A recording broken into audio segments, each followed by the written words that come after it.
But the question first and foremost in my mind is whether our NHS is now broken beyond repair, or whether we should really be focusing on the politicians who some might say have been running it into the ground. Well, first to join me this morning is Tony O'Sullivan, co-chair of Keep Our NHS Public. Good morning to you, Tony. Good morning, Matthew. Hi. Hi.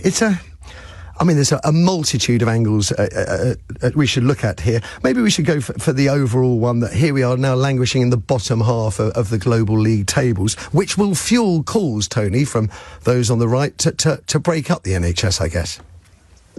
Oh, yes. It's a very dangerous period for the NHS because we've gone from...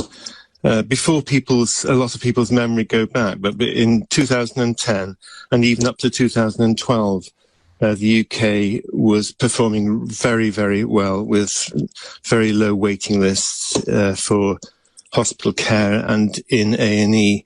And for me, the message is that the NHS model, the model itself, works very well when it's funded properly and when the politicians are behind it and not undermining it. And a healthy population is absolutely needed for a healthy society and a healthy economy. And the NHS underpins that healthy population and healthy economy. Healthy people are good for the economy. So you look after people, that benefits the economy. I get you. Yeah, and I'm sure you've heard the related statistics in terms of the economy, that there's 2.5 million people now out of work.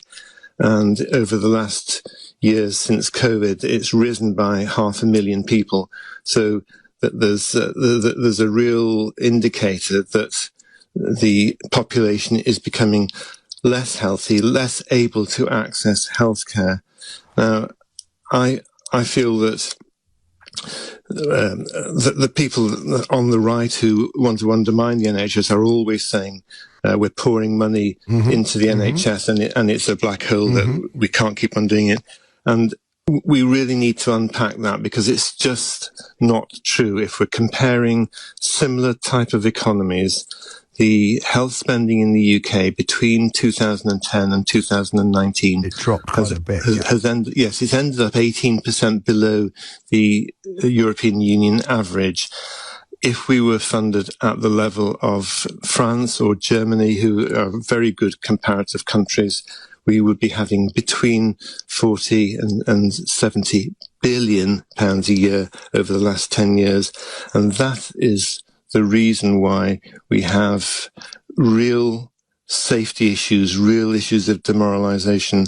I could discuss a little bit with you if you want. Well, could I just cut across and ask about Rishi Sunak, because he made these 5 pledges. Some of them, inflation in one indicator was that it was going to come down anyway, regardless of whatever he might do. But the health pledge, cut waiting lists. It is clearly failed. Well, no, it hasn't. The waiting lists have dropped, but it's the argument that the reason waiting lists have dropped is because people have died waiting for treatment. It doesn't feel like that Rishi's pledges. Why has Rishi Sunak missed this pledge by such a margin? Well, I think there's been a real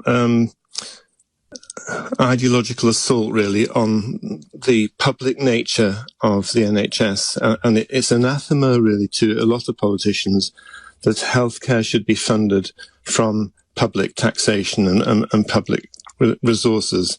And yet there are other countries. For example, the country that come out top in this recent very important survey, a survey with very, very deeply concerning outcomes, the country at the top is Norway. Yeah. Now Norway actually copied a lot of the principles of the NHS and has universal healthcare, and the majority of it is funded from public taxation, but they fund it better than the UK. The underfunding of the NHS since 2010 has been so serious that we no longer can guarantee the main safety factors that make patients safe and give confidence.